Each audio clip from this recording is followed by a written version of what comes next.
Ayan po, nagbabayanihan po ang ating mga bantay bayan.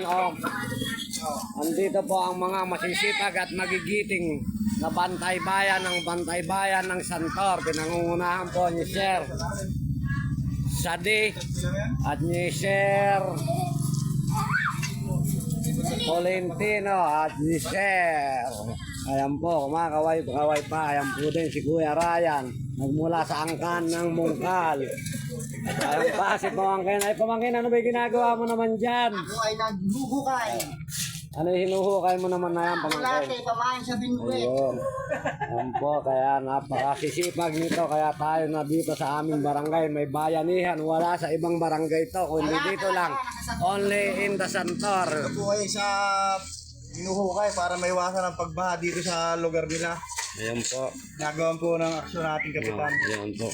Natugunan ang simpleng problema ng ating street sa tayo. Mga street talaga namang gagawin ng ating kapitan lahat para kagaganda ng kanyang nasasakupan. Kaya wala na tayong ibang hahanapin pa dito lang sa Barangay Santor.